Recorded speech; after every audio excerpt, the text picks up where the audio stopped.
বিসমিল্লাহির রহমানির রহিম। প্রিয় শিক্ষার্থী, আশা করি তোমরা সকলেই ভালো আছো, সুস্থ আছো। আজকে আমরা নভেম্বর মাসে তোমাদেরকে আবারও আমি দ্বাদশ শ্রেণীর শিক্ষার্থীদের জন্য একটি ক্লাস নিয়ে উপস্থিত হয়েছি। তো আজকের অনলাইন ক্লাসে তোমাদের সকলকে আমি স্বাগত জানাচ্ছি। আজকে তোমাদের সঙ্গে আমি আছি মোসাম্মদ সাবমিলা খাতুন, প্রভাষক হিসাব বিজ্ঞান, রাজশাহী কলেজ, রাজশাহী। প্রিয় শিক্ষার্থী, তোমরা জানো যে আমরা দ্বাদশ শ্রেণীর ম্যাক্সিমাম ক্লাসগুলো করে ফেলেছি। আমরা এখন যে ক্লাসগুলো নিচ্ছি সেগুলো জাস্ট রিপিটেড ক্লাস, বা আমরা ম্যাক্সিমাম প্রবলেম নিয়ে কথা বলছি। তো আমি তোমাদের এর আগে দুটা ক্লাস নিয়েছি। আমরা শেয়ার ইস্যু বা যৌথ মূলধনী কোম্পানির আর্থিক অবস্থার বিবরণী, এই চ্যাপ্টারের উপর ক্লাসগুলো নিয়েছিলাম। আজকে আমরা নতুন একটা অধ্যায় অর্থাৎ ষষ্ঠ অধ্যায় নিয়ে কথা বলবো। ষষ্ঠ অধ্যায়ে আমাদের চ্যাপ্টারের শিরোনাম যেটা আর্থিক বিবরণী পর্যালোচনা, যেটাকে আমরা অনুপাত বিশ্লেষণ নামে চিনে থাকি। প্রিয় শিক্ষার্থী, তোমরা লক্ষ্য করো যে এই অধ্যায়ের নাম হচ্ছে আর্থিক বিবরণী পর্যালোচনা। আমরা যদি আর্থিক বিবরণীকে ডিফাইন করি প্রিয় শিক্ষার্থী, তাহলে আমরা কি বলবো? তোমরা নিশ্চয়ই বলতে পারবে যে আর্থিক বিবরণী কি। আমরা বলে দিই যে একটা প্রতিষ্ঠান তার একটা অ্যাকাউন্টিং পিরিয়ড শেষে কিংবা একটা আর্থিক বছর শেষে ব্যবসায়ী প্রতিষ্ঠানের আর্থিক অবস্থা এবং ব্যবসায়ী প্রতিষ্ঠানের ফলাফল জানার জন্য যে বিবরণীটা তৈরি করে থাকে তাকে আমরা বলি আর্থিক বিবরণী। এই আর্থিক বিবরণীটা তৈরি করা হয় বছর শেষে বা একটা অ্যাকাউন্টিং পিরিয়ড শেষে। আমরা আরো তথ্য জানি যে অ্যাকাউন্টিং এর ব্যবহারকারী কারা। অ্যাকাউন্টিং এর তথ্য যে ব্যবহারকারী আছে, প্রিয় শিক্ষার্থী তোমরা নিশ্চয়ই জানো যে ইন্টারনাল ইউজার আছে এবং এক্সটার্নাল, অর্থাৎ অভ্যন্তরীণ ব্যবহারকারী এবং বাহ্যিক ব্যবহারকারী। তো আমাদের অ্যাকাউন্টিং বিষয় সম্বন্ধে অভ্যন্তরীণ ব্যবহারকারী যারা আছে তাদের হয়তো কিছু জ্ঞান থাকে, কিন্তু বাহ্যিক ব্যবহারকারী যারা রয়েছে মানে বহি ব্যবহারকারী, যেমন আমরা বলতে পারি সাধারণ জনগণ কিংবা কোনো বিনিয়োগকারী সংস্থা, কোনো আর্থিক প্রতিষ্ঠান কিংবা সরকার কিংবা এনবিআর, বিভিন্ন ধরনের প্রতিষ্ঠান রয়েছে যারা অ্যাকাউন্টিং এর বাহ্যিক তথ্য ব্যবহারকারী। এদেরকে অ্যাকাউন্টিং এর আর্থিক বিবরণী ঠিকঠাক মতো বোঝানোর জন্য বা বোধগম্য করে উপস্থাপন করার জন্য আর্থিক বিবরণী পর্যালোচনা খুবই গুরুত্বপূর্ণ একটা বিষয়। কেননা আর্থিক বিবরণী যদি পর্যালোচনা করে না দেওয়া হয় তাহলে হয়তো অনেকেই যাদের অ্যাকাউন্টিং সম্বন্ধে জ্ঞান নেই তারা হয়তো বুঝতে পারে না। সেই জন্য অনুপাত বিশ্লেষণ বা আর্থিক বিবরণী পর্যালোচনা খুব গুরুত্বপূর্ণ। তো প্রিয় শিক্ষার্থী, চলো আমরা মেন টপিকসগুলোতে চলে যাই। আজকের এই শিরোনাম বা আজকের এই লেসন শেষে তোমরা যেটা শিখতে পারবে সেটা হচ্ছে, আমি আবারও এখানে বলি যে ম্যাক্সিমাম তোমরা অঙ্ক করতে পারবে বা আমি আজকে তোমাদেরকে অঙ্কই করাবো। তো তার জন্য আমরা জাস্ট আমাদের এই চ্যাপ্টার অনেকগুলো সূত্র আছে সেগুলো নিয়ে একটু আলোচনা করব। সেই জন্যই আমি জাস্ট আজকের লেসনের যে শিখন ফল দিয়েছি সেটা হচ্ছে প্রতিষ্ঠানের আর্থিক বিবরণী বিশ্লেষণের মাধ্যমে অতীত, বর্তমান ও ভবিষ্যৎ আর্থিক অবস্থার গতি প্রকৃতি মূল্যায়ন করে তোমরা মতামত প্রদান করতে পারবে। তো প্রিয় শিক্ষার্থী, চলো আমরা জেনে নিই আমাদের অনুপাত বিশ্লেষণ আসলে কি। অনুপাত বিশ্লেষণ বলতে আসলে যেটা বোঝে যে কোনো তুলনাযোগ্য দুটি বিষয়ের পারস্পরিক সম্পর্কের গাণিতিক প্রকাশকে অনুপাত বলে। লক্ষ্য করো শিক্ষার্থী, তুলনাযোগ্য দুটি বিষয় অর্থাৎ যে বিষয়ের সাথে আরেকটি বিষয়ের তুলনা করা যায়, এরকম দুটি বিষয়ের পারস্পরিক যে সম্পর্ক, এই সম্পর্ককে আমরা যখন গাণিতিকভাবে প্রকাশ করি তখন তাকে আমরা অনুপাত বলি। আরো বলতে পারি যে ওই দুটি সংখ্যার ভাগফলের তুলনামূলক পর্যালোচনা বা বিচার বিশ্লেষণকে অনুপাত বলা হয়। যেমন আমি তোমাকে একটা উদাহরণ দিতে পারি প্রিয় শিক্ষার্থী, ধরো আমি বললাম যে করিমের বয়স 10 বছর, এই একটা মাত্র তথ্য দিলাম। তার সঙ্গে সঙ্গে আমি যদি বলি যে করিমের বয়স 10 বছর, সঙ্গে সঙ্গে তার উচ্চতা হচ্ছে 4 ফিট বা 4.5 ফিট, তখন কিন্তু আমি এই দুইটা তুলনা করে নিতে পারছি যে বয়সের সাথে তার হাইট। এই যে তুলনামূলক বিশ্লেষণ বা তুলনামূলক মানে পারস্পরিক সম্পর্কের যে গাণিতিক প্রকাশ, যেটাকে আমরা ইস্টু বা অনুপাত দিয়ে প্রকাশ করি, তাকে আমরা বলছি অনুপাত বিশ্লেষণ। আমি আবারও বলছি যে কোনো তুলনাযোগ্য দুটি বিষয়, অর্থাৎ আমরা যদি অ্যাকাউন্টিং এর ক্ষেত্রে চিন্তা করি তাহলে আমাদের প্রতিষ্ঠানের দায়ের সঙ্গে হয়তো অ্যাসেট বা লাইবিলিটিস এর সঙ্গে অ্যাসেট কিংবা প্রফিটের সাথে বিক্রয় বা খরচের সাথে আয়, এই বিষয়গুলো আমরা তুলনা করব। এই তুলনার গাণিতিক প্রকাশকে আমরা বলছি অনুপাত।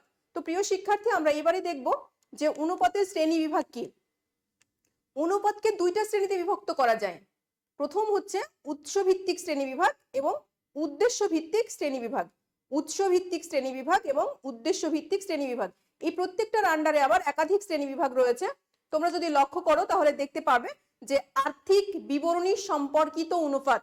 আমি এখানে একটু তোমাদেরকে বলে নিতে চাই যে আর্থিক বিবরণী সম্পৃক্ত অনুপাতগুলোর মধ্যে অর্থাৎ যে সকল অনুপাতের এলিমেন্ট বা উপাদানগুলো আর্থিক অবস্থার বিবরণীতে পাওয়া যায় সেগুলোকে বলা হচ্ছে আর্থিক অবস্থার বিবরণী সম্পর্কিত অনুপাত।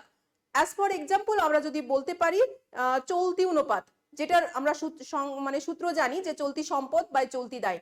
তোমরা মনে করো তো চলতি সম্পদ এবং চলতি দায় আমরা কোথায় পাবো? অবশ্যই আমরা ব্যালেন্স শিট বা আর্থিক অবস্থার বিবরণীতে পাবো।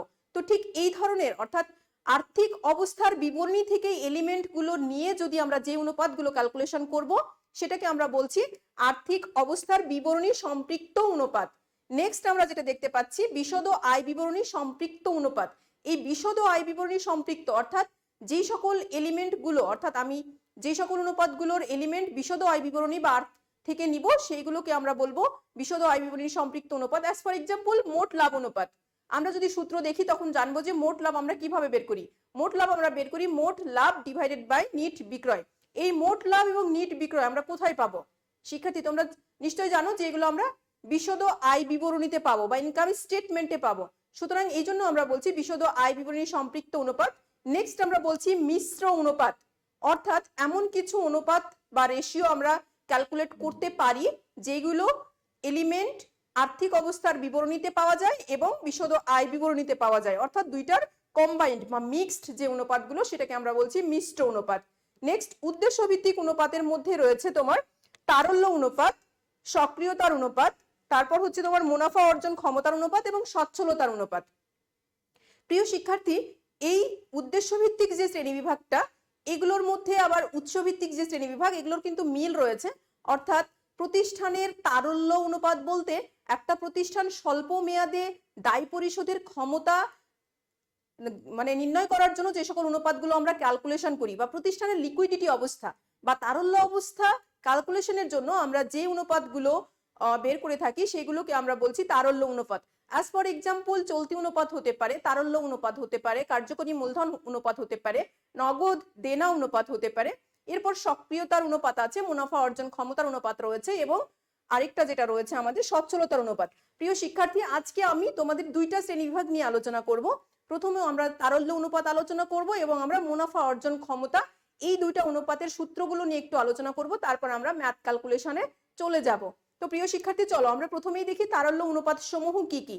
তারল্য অনুপাত সমূহের মধ্যে আমরা মেইনলি আমি তোমাদেরকে এখানে বলতে চাই যে এই চ্যাপ্টারে প্রচুর অনুপাত রয়েছে এবং প্রচুর অনুপাতের সূত্র রয়েছে। তো তোমরা এত সূত্র তোমাদের পক্ষে মুখস্থ করে রাখাও প্রবলেম, আর সূত্র মুখস্থ না থাকলে এই চ্যাপ্টারের অঙ্ক তোমরা করতে পারবে না।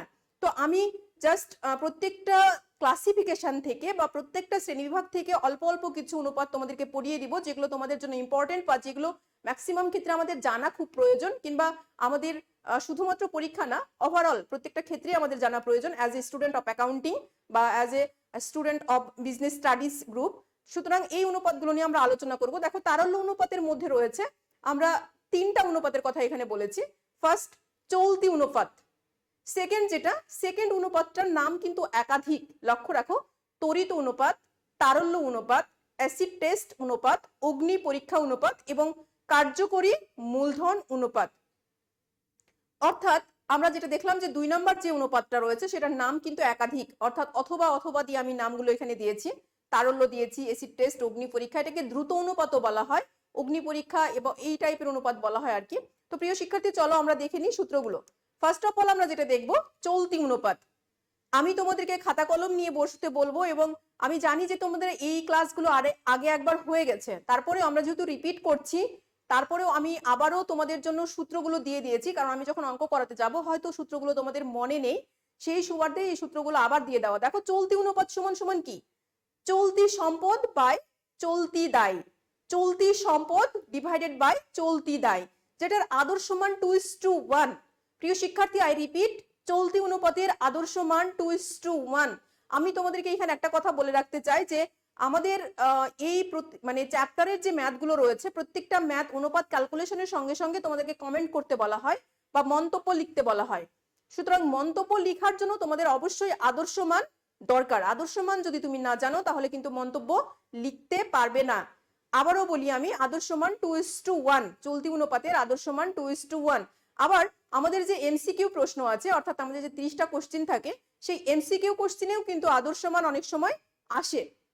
মানে আমাদের সিকিউ তো অঙ্ক করতেই হয়, এমসিকিউ আমাদের দরকার হয়, সেই জন্য আমরা কি করব, আদর্শ মানটা অবশ্যই মনে রাখবো। অর্থাৎ একটা প্রতিষ্ঠানের চলতি সম্পদ যদি 2 টাকা থাকে, তাহলে চলতি দায় থাকতে পারবে 1 টাকা। এই হচ্ছে আদর্শ মান। দেখো প্রিয় শিক্ষার্থী, আমি তোমাদেরকে একটু বলে নিতে চাই যে আমাদের চলতি সম্পত্তি কোনগুলো। আমি জানি যে তোমরা জানো যে কারেন্ট অ্যাসেট কোনগুলো, তারপরে আমি বলে দিতে চাই যে যে সকল সম্পত্তিকে এক হিসাবকালের মধ্যে নগদ টাকায় রূপান্তর করা যায়, বা যে সকল সম্পত্তি একটা অ্যাকাউন্টিং পিরিয়ডের মধ্যে শূন্য ঝুঁকিতে নগদ টাকায় রূপান্তর করা যায়, তাকে সাধারণত চলতি সম্পত্তি বলা হয়।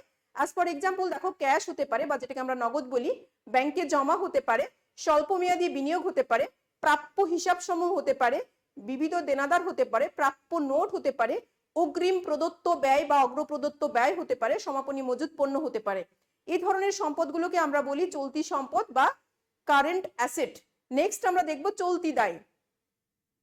যে সব দায়কে এক হিসাবকালের মধ্যে পরিশোধ করতে হয় তাদেরকে চলতি দায় বলে। যেমন প্রদেয় হিসাব সমূহ, স্বল্পমেয়াদী ঋণ, অনুপার্জিত আয়, প্রদেয় লভ্যাংশ, প্রদেয় নোট, দীর্ঘমেয়াদী ঋণের চলতি অংশ। প্রিয় শিক্ষার্থী, অর্থাৎ আমরা যেটা বুঝলাম যে একটা অ্যাকাউন্টিং পিরিয়ডের মধ্যে যে সকল সম্পদ নগদ টাকায় রূপান্তর করা যায় তাকে বলা হয় চলতি সম্পদ, আর একটা অ্যাকাউন্টিং পিরিয়ডের মধ্যে যে সকল দায়কে পরিশোধ করতে হয় তাদেরকে বলা হচ্ছে চলতি দায়।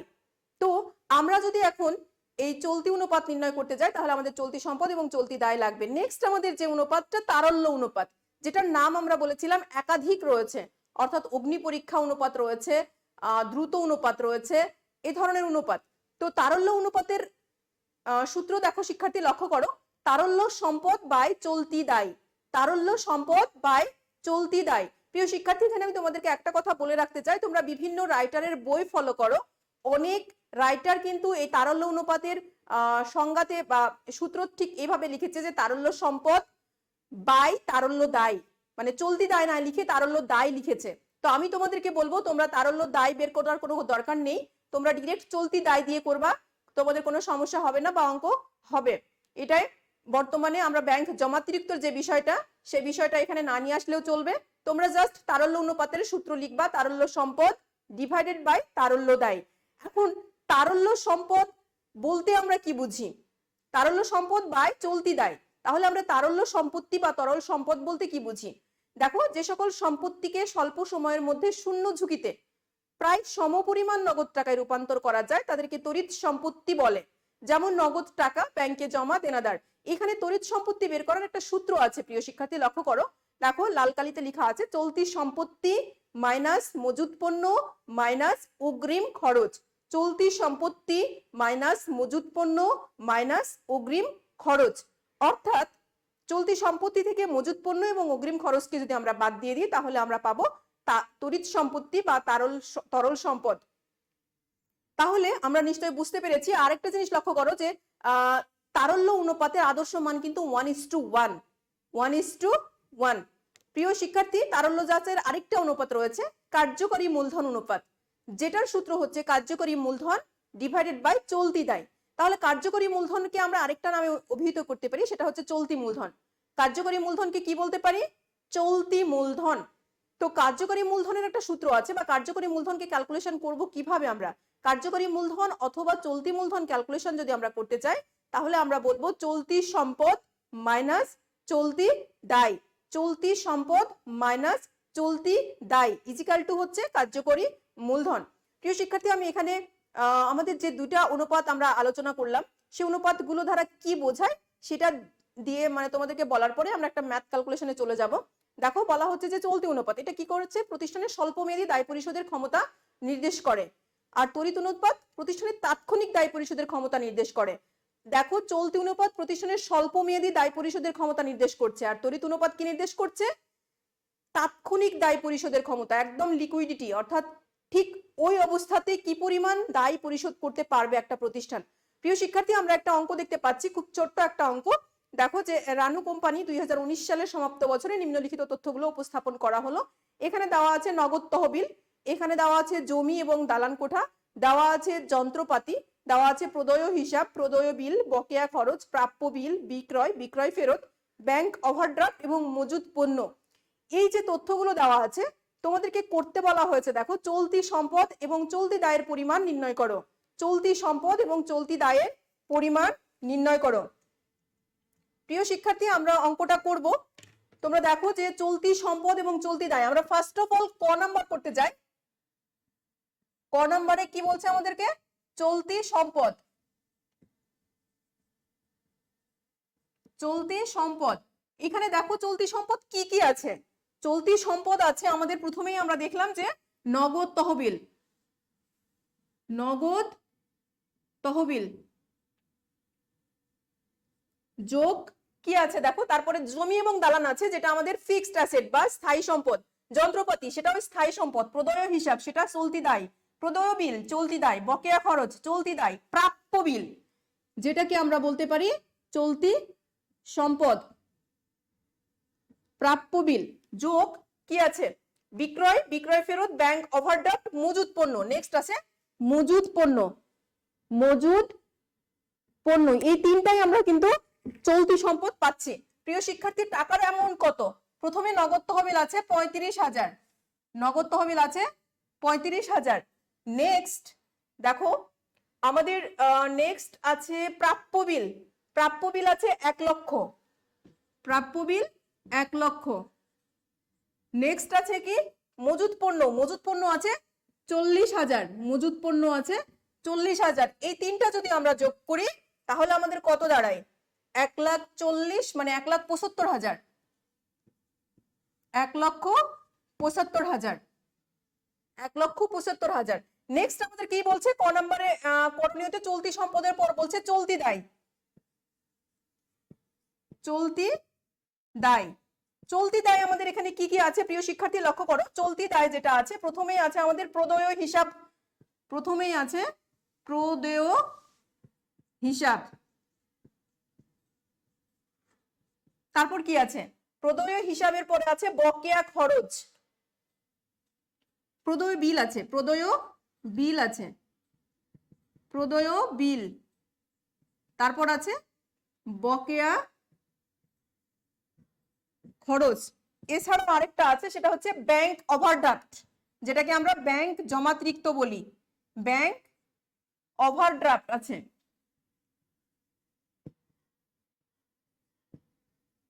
ব্যাংক ওভারড্রাফট এইগুলোকে আমরা যদি যোগ করি প্রিয় শিক্ষার্থী, আমাদের প্রদেয় হিসাব 25,000, প্রদেয় বিল হচ্ছে তোমার 10,000, নেক্সট আছে বকেয়া খরচ 5,000, নেক্সট আছে তোমার ব্যাংক ওভারড্রাফট 20,000, 20,000 ইজিক্যাল টু কত? 25 আর 10 35, 35 আর 5 40, 40 আর 20 60,000 টাকা।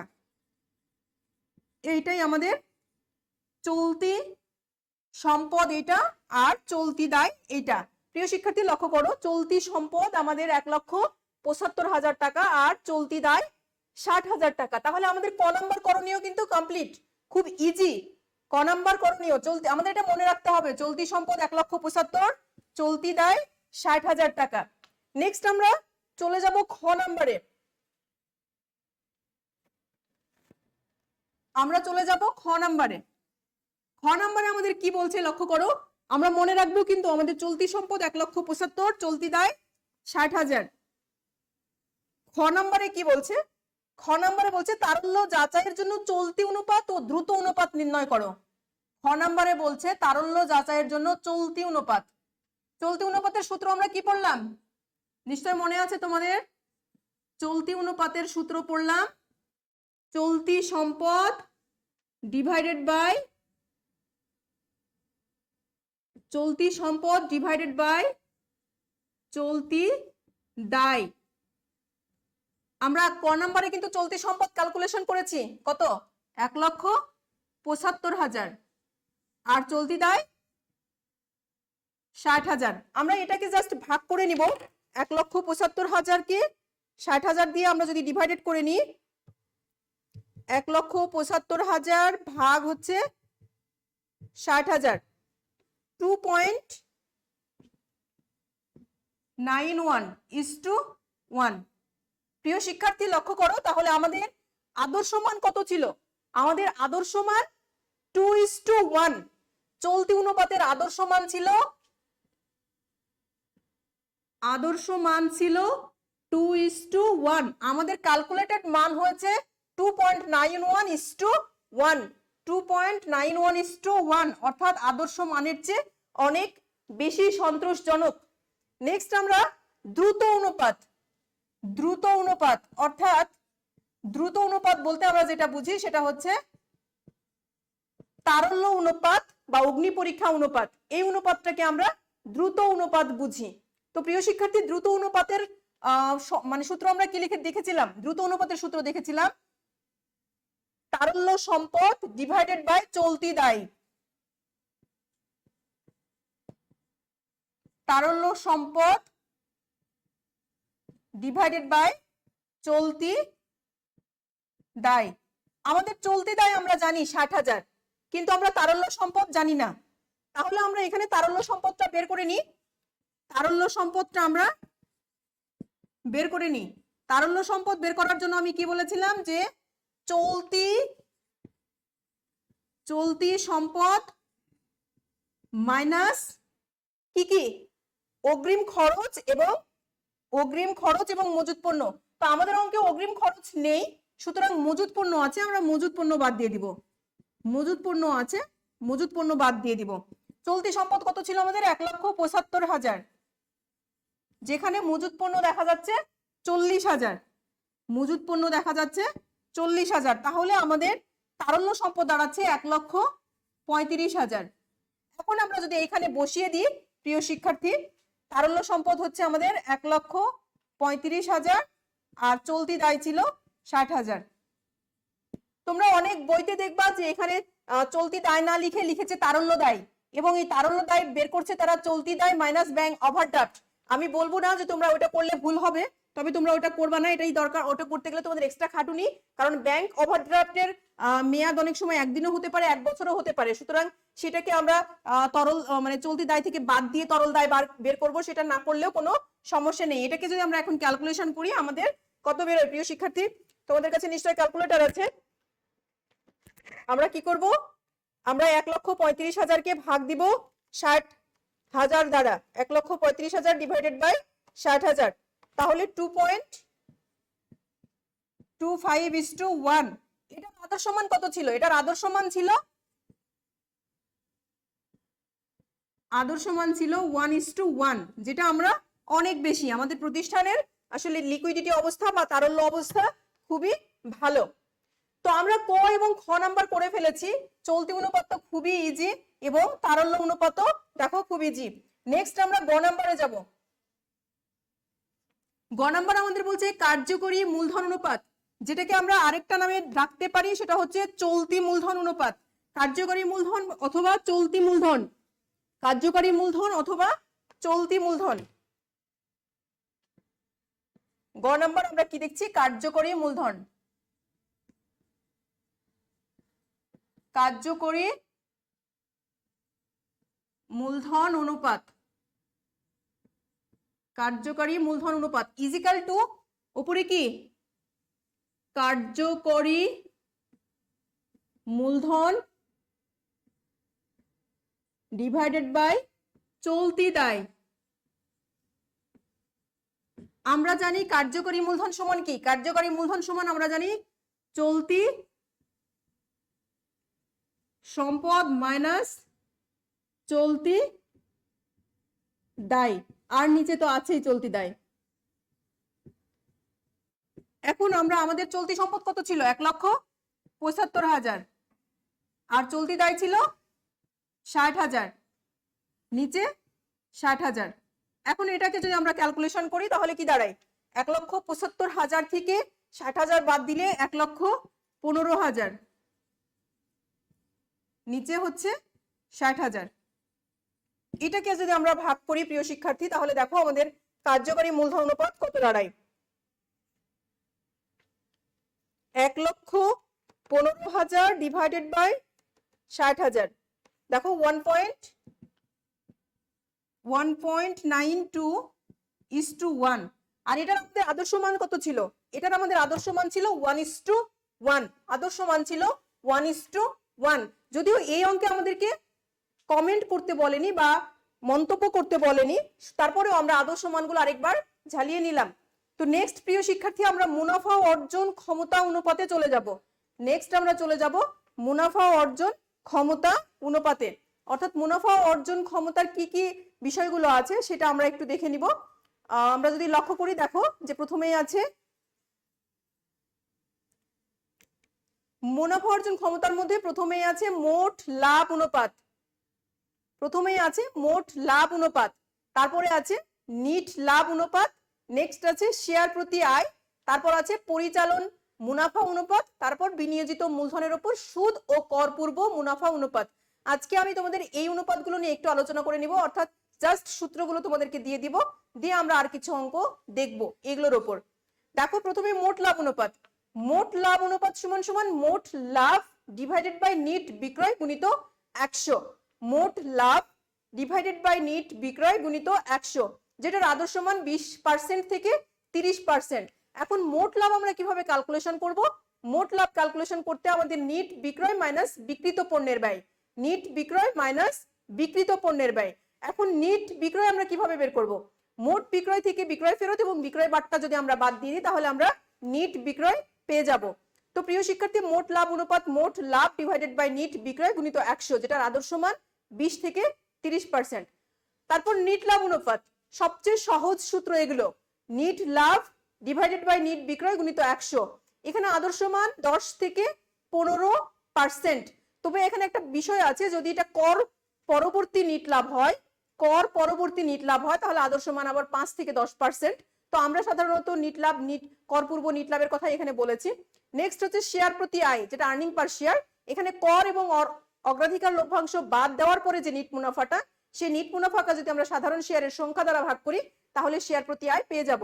কর এবং অগ্রাধিকার লভ্যাংশ বাদ দেওয়ার পরে যে নিট মুনাফা, অর্থাৎ নিট মুনাফা মাইনাস কর মাইনাস লভ্যাংশ, তারপর সাধারণ শেয়ার সংখ্যা দ্বারা ভাগ করলে আমরা পেয়ে যাব আর্নিং পার শেয়ার। পরিচালন অনুপাত, যেটাকে আমরা বলছি পরিচালন ব্যয় ডিভাইডেড বাই নিট বিক্রয়, যেটার আদর্শ মান 75 থেকে 80%। এই যে তোমাদের জন্য আরেকটা মুনাফা অর্জন ক্ষমতা অনুপাতের মধ্যে রয়েছে, যেটা বিনিয়োজিত মূলধনের উপর সুদ ও কর পূর্ব মুনাফা অনুপাত, বিনিয়োজিত মূলধনের উপর সুদ ও কর পূর্ব মুনাফা অনুপাত।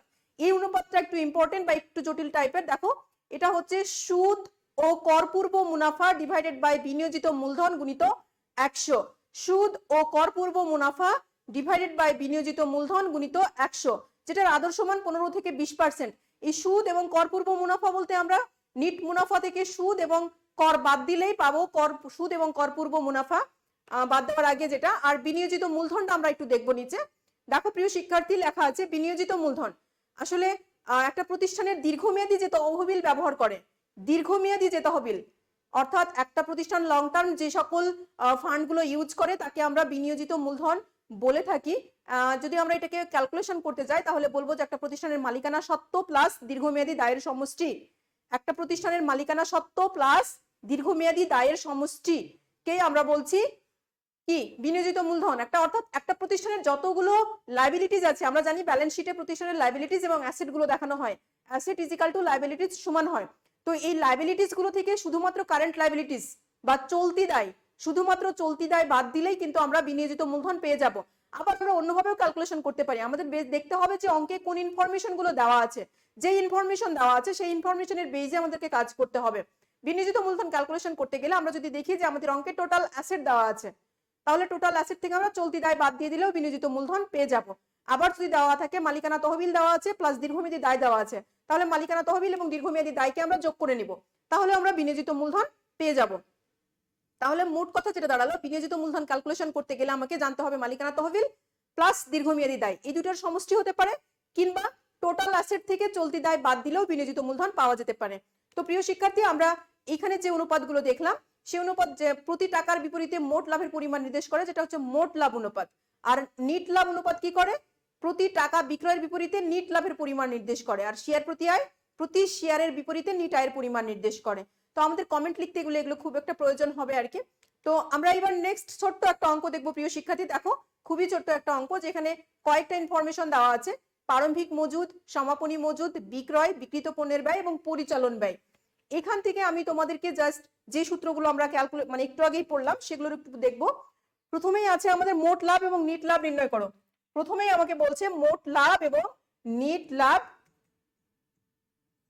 মোট লাভ এবং নিট লাভ নির্ণয় করো। ক নাম্বারে মোট লাভ সমান সমান আমরা কি জানি, মোট লাভ ইজিক্যাল টু বিক্রয় মাইনাস বিক্রিত পণ্যের ব্যয়, বিক্রয় মাইনাস বিক্রিত পণ্যের ব্যয়। মোট লাভ, মোট লাভ সমান সমান কি নিট বিক্রয় বা বিক্রয়, এখানে আমাদের বিক্রয় দেওয়া আছে, বিক্রয় মাইনাস বিক্রিত পণ্যের ব্যয়, বিক্রয় মাইনাস বিক্রিত পণ্যের ব্যয়। এখানে আমাদের বিক্রয় কত, এখানে আমাদের বিক্রয় আছে 18 লক্ষ টাকা, বিক্রয় আছে 18 লক্ষ টাকা, আর বিক্রিত পণ্যের ব্যয় দেখো দেওয়া আছে 12 লক্ষ টাকা। বিক্রয় এবং বিক্রিত পণ্যের ব্যয়, তাহলে 12-18 পার্থক্য হচ্ছে 6 লক্ষ টাকা। আমাদের মোট লাভ 6 লক্ষ টাকা। এবার আমরা বের করব নিট লাভ, এবার আমরা বের করব নিট লাভ। নিট লাভ সমান সমান কি, নিট লাভ সমান সমান মোট লাভ, এই তথ্যের ভিত্তিতে আমরা বের করব মোট লাভ মাইনাস পরিচালন ব্যয়। তোমরা মনে করছো ম্যাডাম এত ছোট ছোট অঙ্ক করাচ্ছে, চ্যাপ্টার থেকে সবসময় তোমাদের ছোট ছোট অঙ্কই আসে, খুব একটা জটিল অঙ্ক আসে না। যদি তোমরা সূত্রগুলো জানো তাহলে করতে পারবে। আমাদের মোট লাভ কত, 6 লক্ষ টাকা। এই যে মোট লাভ 6 লক্ষ টাকা মাইনাস পরিচালন ব্যয় কত দেওয়া আছে, আমাদের পরিচালন ব্যয় দেওয়া আছে 2,50,000 টাকা। তাহলে 6 লক্ষ থেকে 2,50,000 যদি আমরা বাদ দিয়ে দিই তাহলে আমাদের 3,50,000 টাকা নিট লাভ, 3,50,000 টাকা আমাদের নিট লাভ। তাহলে এই মোট লাভ এবং নিট লাভ ক্যালকুলেশন করা কিন্তু খুব একটা কঠিন কিছু না। নেক্সট আমরা যেটা যাব, আমাদের খ নাম্বার করণীয়, মোট লাভ অনুপাত নির্ণয় করো এবং মন্তব্য করো।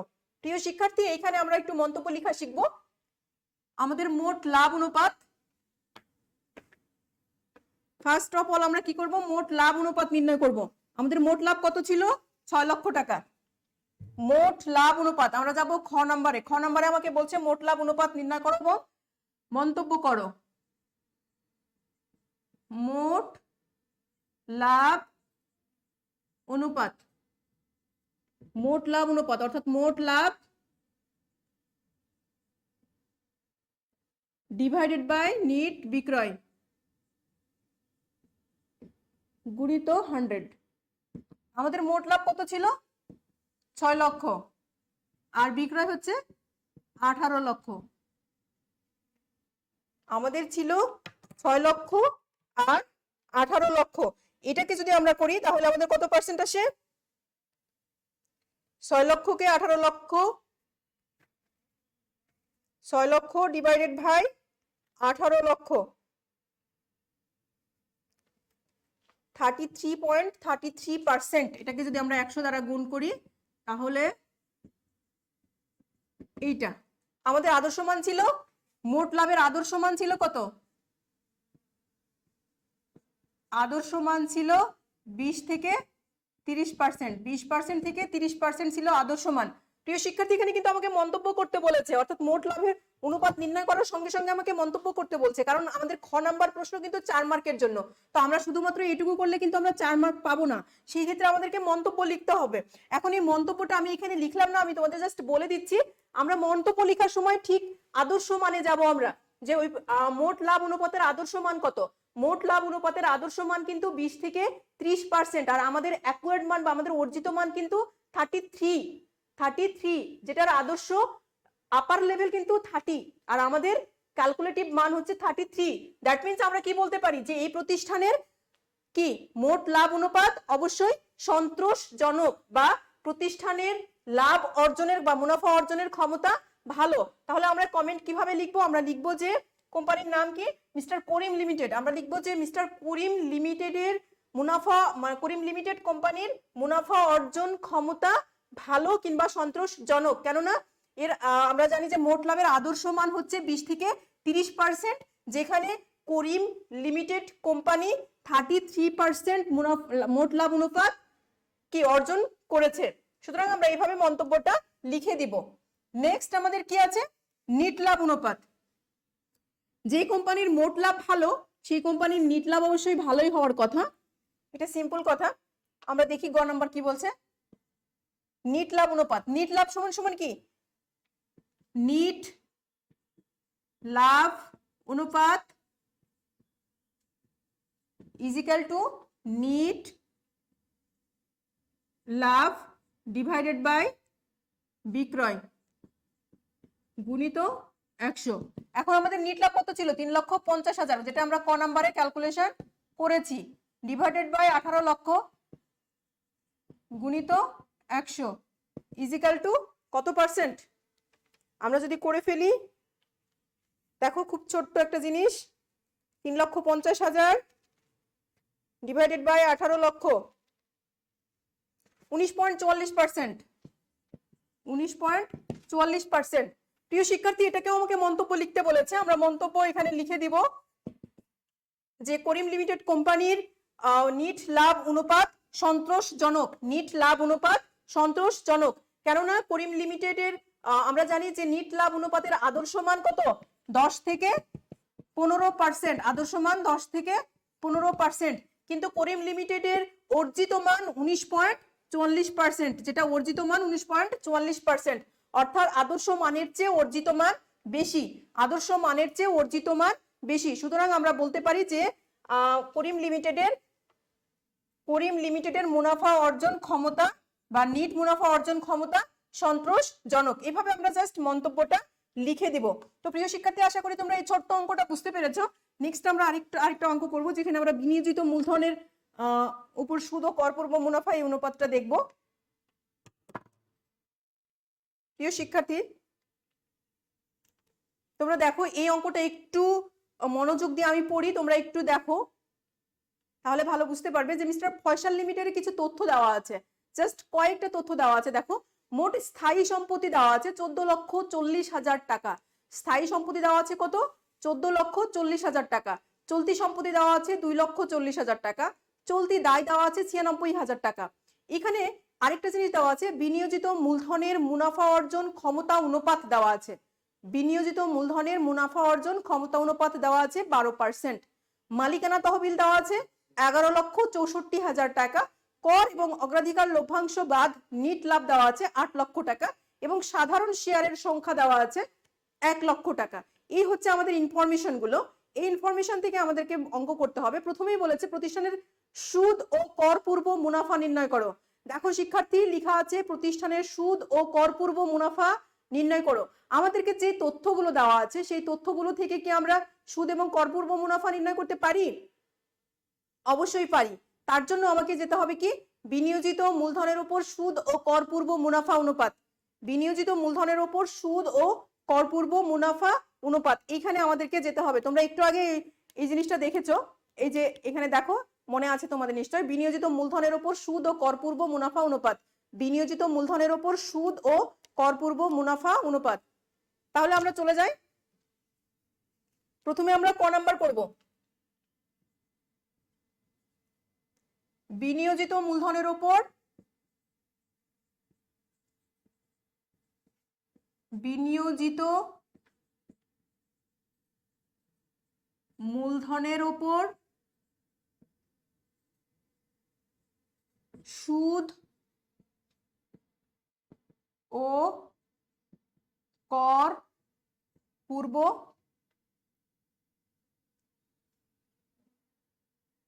মুনাফা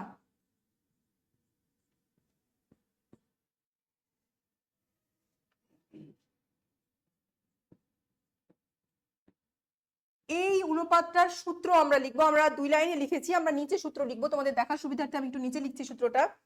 আচ্ছা, সমান সমান এখানেই দিই, আমরা সূত্রটা এখানে লিখবো। এটার কি, আমাদের সুদ প্রতি কি, প্রথমে আমরা জানি যে সুদ ও কর পূর্ব মুনাফা ডিভাইডেড বাই কি, বিনিয়োজিত মূলধন। ডিভাইডেড বাই বিনিয়োজিত মূলধন। আমাদেরকে দেওয়া আছে কিন্তু এটা বিনিয়োজিত মূলধনের উপর সুদ ও করপূর্ব মুনাফা অনুপাত দেওয়া আছে। এটা কি দেওয়া আছে? 12%। সুদ এবং করপূর্ব মুনাফা বের করতে বলেছে। তাহলে আমাদের তিনটা জিনিসের মধ্যে আমাদের এখানে আছে টোটাল তিনটা জিনিস। একটা হচ্ছে বিনিয়োজিত মূলধনের উপর সুদ ও করপূর্ব মুনাফা অনুপাত, একটা সুদ ও করপূর্ব মুনাফা, আর একটা হচ্ছে বিনিয়োজিত মূলধন। এই তিনটা জিনিসের মধ্যে দুইটা জিনিস আমাদের অঙ্কে দেওয়া আছে, কিন্তু সরি দুইটা না, আমাদের মাত্র একটা জিনিসই দেওয়া আছে। বিনিয়োজিত মূলধনের উপর সুদ ও করপূর্ব মুনাফার অনুপাতটা দেওয়া আছে 12%। এটা আমরা 100 দিয়ে গুণ করতে পারি। শুধুমাত্র এটা দেওয়া আছে, আমাদের এটা দেওয়া নেই, এটাও দেওয়া নেই। আমাদের কিন্তু এটা ক্যালকুলেশন করতে বলেছে। তাহলে এটা ক্যালকুলেশন করার জন্য আমাদেরকে বিনিয়োজিত মূলধনটা আগে বের করতে হবে। এটা দেওয়া আছে, এটা ক্যালকুলেশন করতে হবে, আর এটা আমাদেরকেও ক্যালকুলেশন করে নিতে হবে এটা বের করার জন্য। তাহলে আমরা প্রথমে বিনিয়োজিত মূলধনটা বের করব। প্রিয় শিক্ষার্থী, এটাকে আমরা গণনা কার্য বা ওয়ার্কিং হিসাবে অ্যাড্রেস করতে পারি, অর্থাৎ তুমি ওয়ার্কিং করে নিতে পারো সাইডে। বিনিয়োজিত মূলধন, বিনিয়োজিত মূলধন সমান সমান আমি কি বলেছিলাম যে মালিকানা তহবিল প্লাস দীর্ঘমেয়াদী দায়ের সমষ্টি। কিন্তু আমাদের এই অঙ্কে কিন্তু মালিকানা তহবিল দেওয়া আছে, কিন্তু দীর্ঘমেয়াদী দায় দেওয়া নেই। কিন্তু ওইখানে আবার স্থায়ী সম্পদ এবং চলতি সম্পদ দুটাই দেওয়া আছে এবং চলতি দায় দেওয়া আছে। তাহলে আমরা বলতে পারি যে মোট সম্পত্তি থেকে মোট সম্পত্তি মাইনাস চলতি দায়, এই সূত্র আমরা ইউজ করতে পারি। আমি বলেছিলাম যে আমাদের অঙ্কে যে তথ্যগুলো দেওয়া আছে সেই তথ্যের উপর আমাদের ডিপেন্ড করে সূত্রটা লিখতে হবে। তাহলে মোট সম্পত্তি বলতে চলতি সম্পদ এবং স্থায়ী সম্পদ, চলতি এবং স্থায়ী সম্পদ মিলেই তো মোট সম্পদ, মাইনাস চলতি দায়। আমাদের চলতি সম্পদ কত দেওয়া আছে? চলতি সম্পদ 2,40,000, 2,40,000। স্থায়ী সম্পদ দেওয়া আছে 14,40,000। চলতি দায় দেওয়া আছে 96,000। এটাকে যদি আমরা করে নিই 2 আর 14 16, 16,80,000, 16,80,000 মাইনাস 96,000। 16,80,000 থেকে 96,000 বাদ দিয়ে দিব আমরা। তাহলে আমাদের কত হয়? 16,80,000 মাইনাস 96,000, 16,80,000 মাইনাস 96,000, 15,84,000 টাকা। 15,84,000 টাকা। এটা হচ্ছে আমাদের বিনিয়োজিত মূলধন। 15,84,000 টাকা বিনিয়োজিত মূলধন। আমরা এইটুকুকে ওয়ার্কিং হিসাবে করে নিব। এই বিনিয়োজিত মূলধনটাকে আমরা ওয়ার্কিং হিসাবে করে নিব সাইডে। আমার কাছে তো বোর্ড, তোমাদের কাছে খাতা। তোমরা খাতার এক্সট্রা যে পোর্শন রয়েছে সেই এক্সট্রা পোর্শনে ওয়ার্কিং বা গণনা কার্য হিসাবে এটুকু বিনিয়োজিত মূলধনটাকে ক্যালকুলেশন করে নিবে। তাহলে বিনিয়োজিত মূলধন আমরা কত পেলাম? 15,84,000 টাকা। মনে রাখবে যে বিনিয়োজিত মূলধন পেলাম আমরা 15,84,000 টাকা। এবার আমরা সূত্রে চলে যাই। সূত্রে যদি আমরা চলে যাই তাহলে আমাদের কি হচ্ছে? আমরা বিনিয়োজিত মূলধনের উপর কত আছে? 12%। এটা আছে কত?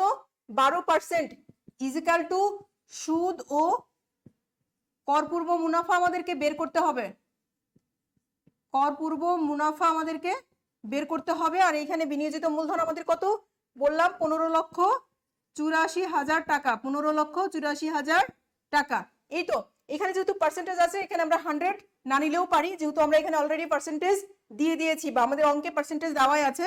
সুতরাং আমরা যেটা বলতে পারি, তাহলে সুদ ও করপূর্ব মুনাফা এবার যদি আমরা করি, এটাকে যদি আমরা অল্টার করে নিই ইকুয়েশনের মতো, তাহলে এই পারে ভাগ আছে যে কি হবে? গুণ হয়ে যাবে। সুদ এবং করপূর্ব মুনাফা সমান সমান 15,84,000 ভাগ ছিল, তাহলে আমরা অল্টার করলে কি হবে? গুণ হয়ে যাবে 12%। এখন এই 15,84,000 টাকার উপর 12% যদি আমরা কাটি তাহলে আমরা পেয়ে যাব সুদ ও করপূর্ব মুনাফা 1,90,080, 1,90,080 টাকা সুদ এবং করপূর্ব মুনাফা। প্রিয় শিক্ষার্থী লক্ষ্য রাখো, তাহলে এই সুদ এবং করপূর্ব মুনাফা আমাদের দেওয়া ছিল না, এটা আমরা ক্যালকুলেশন করলাম। এটা ক্যালকুলেশন করার জন্য আমরা প্রথমে বের করলাম বিনিয়োজিত মূলধন। আর বিনিয়োজিত মূলধন বের করার জন্য আমরা টোটাল সম্পত্তি থেকে কারেন্ট লায়াবিলিটিস বা চলতি দায়টা বাদ দিয়ে নিয়েছি। বাদ দিয়ে 15,84,000 টাকা, এটাকে আমরা যদি গুণ করে নিই, অল্টার করে নিই, তাহলে দেখো 1,90,000 80 টাকা। অর্থাৎ আমাদের এখানে অনুপাতের পার্সেন্টেজটাই দেওয়া আছে, আমাদেরকে অনুপাত ক্যালকুলেশন করতে না বলে অনুপাতটা ক্যালকুলেশন করে দিয়েছে, কিন্তু অনুপাত ক্যালকুলেশন করতে গিয়ে এই জিনিসটা লাগে, এটা আমাদেরকে ক্যালকুলেশন করতে বলেছে। তো প্রিয় শিক্ষার্থী, আশা করি তোমরা এটা বুঝতে পেরেছো যে কিভাবে এটা করা যায়। নেক্সট আমাদের যেটা করতে হবে, শেয়ার প্রতি আয়। আমাদের মুনাফা অর্জন ক্ষমতা অনুপাতের আরেকটা অনুপাত ছিল শেয়ার প্রতি আয়। মুনাফা অর্জন ক্ষমতা অনুপাতের আরেকটা অনুপাত ছিল শেয়ার প্রতি আয়।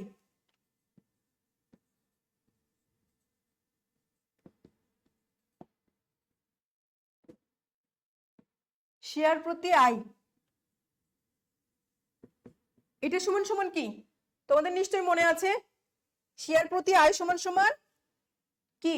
কর ও অগ্রাধিকার লভ্যাংশ বাদ নিট আয়। আমি নিচে লিখি, কর ও অগ্রাধিকার, কর ও অগ্রাধিকার লভ্যাংশ বাদ,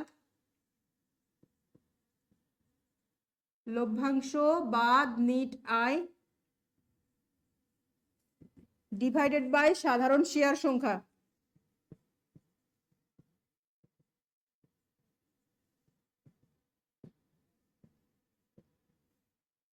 এখন তোমরা বলতে পারো যে ম্যাম এই অঙ্কে তো দেখছি যে কর এবং অগ্রাধিকার লভ্যাংশ বাদ নিট মুনাফা দেওয়াই আছে। যদি কোনো অঙ্কে এটা না দেওয়া থাকে তাহলে অবশ্যই ক্যালকুলেশন করে নেওয়ার জন্য তথ্য দেওয়া থাকবে। তাহলে এখানে আমাদের কত ছিল? এখানে আমাদের যেটা ছিল সেটা হচ্ছে কর এবং অগ্রাধিকার শেয়ার লভ্যাংশ বাদ দিয়েছিল 8 লক্ষ টাকা ছিল লভ্যাংশ, বাদ সাধারণ শেয়ার ছিল তোমার, সাধারণ শেয়ারের সংখ্যা ছিল 1। তাহলে শেয়ার প্রতি আয় হচ্ছে 8 টাকা। খুবই ইজি, এর চেয়ে আর ইজি কিছু হয় না। আর্নিং পার শেয়ার ক্যালকুলেশন করা সত্যি খুব ইজি। আমরা আশা করছি এই অঙ্কটা বুঝতে পেরেছি। যদি কোনো সমস্যা থাকে তোমরা অবশ্যই কমেন্ট করতে পারো, কমেন্টে আমরা বলে দিতে পারবো। তাহলে যেটা দাঁড়ালো যে শেয়ার প্রতি আয় নির্ণয় করার জন্য আমাদের সূত্র হচ্ছে কর এবং অগ্রাধিকার লভ্যাংশ বাদ নিট আয় ডিভাইডেড বাই সাধারণ শেয়ার সংখ্যা। আমাদের কর এবং অগ্রাধিকার লভ্যাংশ বাদ নিট আয় ছিল 8 লক্ষ টাকা, আর সাধারণ শেয়ারের সংখ্যা 1 লক্ষ টাকা। এই দুটাকে যদি আমরা ডিভাইডেড বা ভাগ করে নিই তাহলে হচ্ছে 8 টাকা। এই ছিল আমাদের খুব ছোট্ট একটা অঙ্ক। আমরা যে অনুপাতগুলো আলোচনা করলাম সেই অনুপাতগুলোর মধ্যে এই ধরনের অঙ্কগুলোই আমাদের ছিল। নেক্সট আমরা আরো একটা অঙ্ক দেখব, খুব ছোট্ট। প্রিয় শিক্ষার্থী, আমি এটা তোমাদেরকে মুখে মুখে ক্যালকুলেশন করতে বলবো। তোমরা দেখো, মোট মুনাফা দেওয়া আছে, মোট মুনাফা দেওয়া আছে, নিট মুনাফা দেওয়া আছে, বিক্রয় দেওয়া আছে, বিনিয়োজিত মূলধন দেওয়া আছে, চলতি সম্পদ দেওয়া আছে, চলতি দায় দেওয়া আছে এবং মজুদ পণ্য দেওয়া আছে। এখানে প্রথমেই যেটা বলেছে বিক্রিত পণ্যের ব্যয় নির্ণয় করো। প্রথমেই যেটা বলেছে বিক্রিত পণ্যের ব্যয় নির্ণয় করো। তোমরা যদি বিক্রিত পণ্যের ব্যয় আমরা কিভাবে নির্ণয় করব? প্রিয় শিক্ষার্থী, আমি তোমাদেরকে আবারও বলছি, তোমরা নিজেরা একটু চেষ্টা করলে এটা বলতে পারবে। বিক্রিত পণ্যের ব্যয় যদি আমরা নির্ণয় করতে যাই তাহলে আমাদের বিক্রয় থেকে মোট মুনাফা যদি বাদ দিয়ে দিই তাহলে আমরা কি বিক্রিত পণ্যের ব্যয় পেয়ে যাব। আমি আরেকটু করে দিই, যদি এটা তোমাদের মূল্যায়নের জন্য বা তোমাদের নিজেদের করার জন্য আমি রেখেছিলাম, কিন্তু এই মুহূর্তে সুযোগ কম। আশা করছি খুব তাড়াতাড়ি তোমাদেরকে ক্লাসরুমে পাবো। দেখো, বিক্রিত পণ্যের ব্যয়। আচ্ছা, বিক্রিত পণ্যের ব্যয় আমরা মোট লাভ সমান সমান কি জানি? একটা সূত্র যদি তোমরা জানো তাহলে আরেকটা সূত্র করে নিতে পারো। মোট লাভ সমান বিক্রয় মাইনাস বিক্রিত পণ্যের ব্যয়। তাহলে এখানে আমাদের মোট লাভ দেওয়া আছে, মোট লাভ আমাদের দেওয়া আছে কত? 1,35,000। মোট লাভ দেওয়া আছে 1,35,000। বিক্রয় কত দেওয়া আছে? বিক্রয় দেওয়া আছে 3 লক্ষ। বিক্রয় দেওয়া আছে 3 লক্ষ। আর বিক্রিত পণ্যের ব্যয় দেওয়া নেই, আমাদেরকে বের করতে হবে।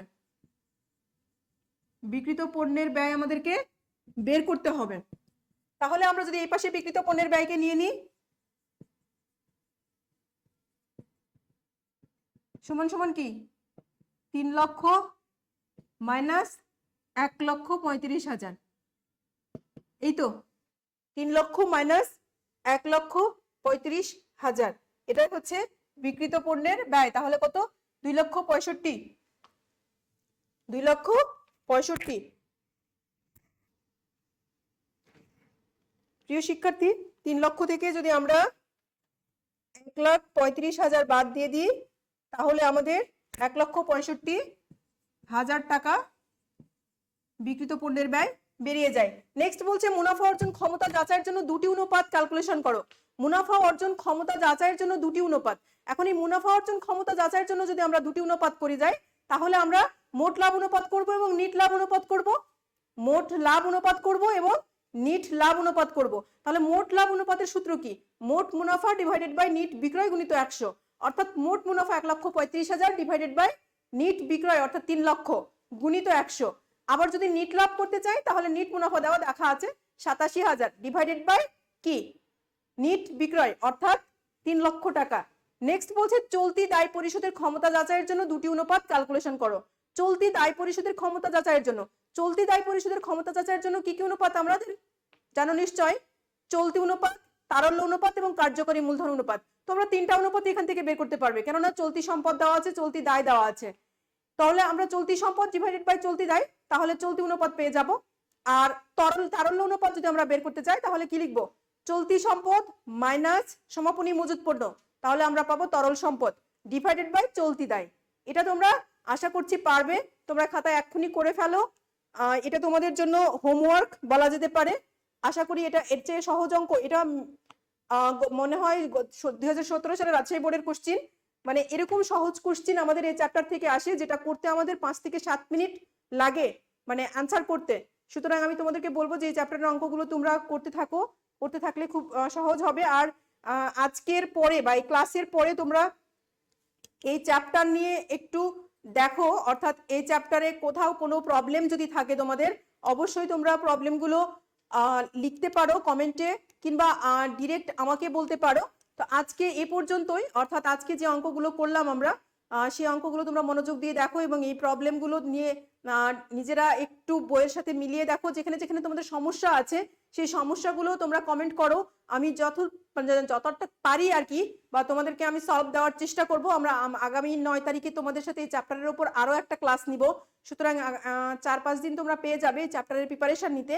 যেখানে যেখানে প্রবলেম আছে অবশ্যই তোমরা প্রবলেমগুলো এই ক্লাসের কমেন্টে লিখতে পারো। আমি সামনে ক্লাসে তোমাদের প্রত্যেকটা কমেন্ট ধরে ধরে যেই সমস্যাগুলো, সেই সমস্যাগুলোর সলভ দেওয়ার চেষ্টা করবো ইনশাল্লাহ। তো সেই পর্যন্ত সকলেই সুস্থ থাকো, ভালো থাকো, পড়াশোনার মধ্যে থাকো, কেননা তোমাদের এক্সাম কিন্তু ডিউ টাইমেই হবে, এটা আশা করা যায় ইনশাল্লাহ। তো সকলে পড়াশোনার মধ্যে থাকবে, সুস্থ থাকবে, ভালো থাকবে, সেই প্রত্যাশায় আজকে এখানেই শেষ করছি। আল্লাহ হাফিজ।